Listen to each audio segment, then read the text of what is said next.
So we're going to introduce you to a framework that has helped a lot of parents get unstuck.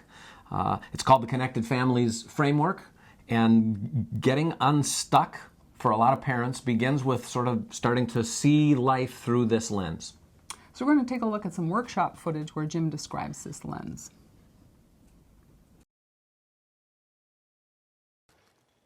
You know, early on, what happened with Lynn and I is that we recognized that our efforts were counterproductive, like that we would set our kids up to be frustrated and come back together and just start all over again, only with even more intensity, because now it had been brewing for a while.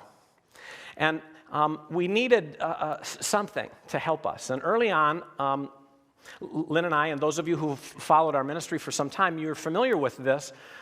We started thinking through the lens of a framework that we put together that just was so helpful for us as a guide. And, you know, I have to tell you, we often, we talk about this framework so often that we try to get away from it when we talk about specific topics like this, but we just can't, because truly this framework that we're going to show you became such a powerful guide for us. It's become such a powerful guide now for thousands of parents all over the place, as a lens to put over the way they think about what they're trying to do, wanting to do, hoping to do with their kids. And it starts with, you know, this problem. We've got a problem to correct, and we want to hold our kids accountable.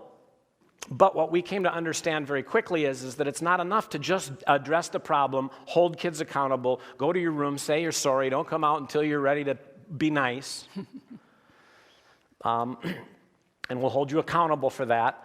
It wasn't enough to really teach our kids what they needed. And so we built this framework down, and we said, well, what else do they need? Well, they need a coach. They need somebody who will come alongside them to help them learn wisdom and skills that they're going to need. And we came to recognize that even situations like this little brouhaha were opportunities for that, to build skills and wisdom in our kids. If we had this lens on, if we kept the lens on, if this is just a problem to fix, then that was difficult. But then we also came to realize that it wasn't enough to just hold them accountable and to just be their coach, but that we needed to create an environment for them in which connection or connecting was the defining feature of the home and the defining feature of the relationships. And so how do we get thoughtful about building connection between these siblings, and even using the conflict in place to do that? And we're going to talk about how we learn to do these things and how many others have learned to do it.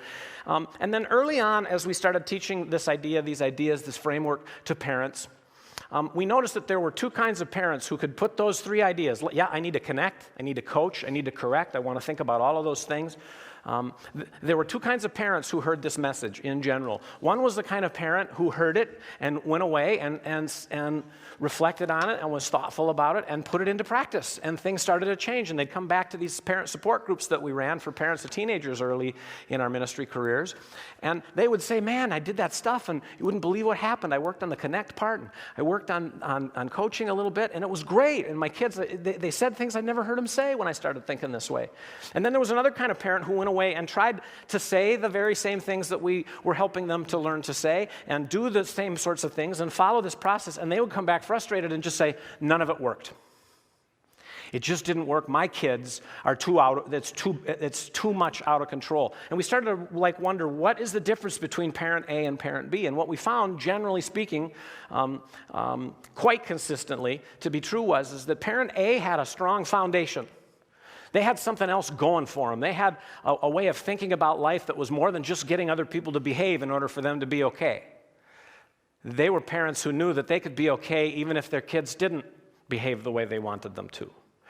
And then the other set of parents were parents who hadn't sorted that part out yet. They were looking very hard to the performance of another human being to be the measure of their worth and value as a human being.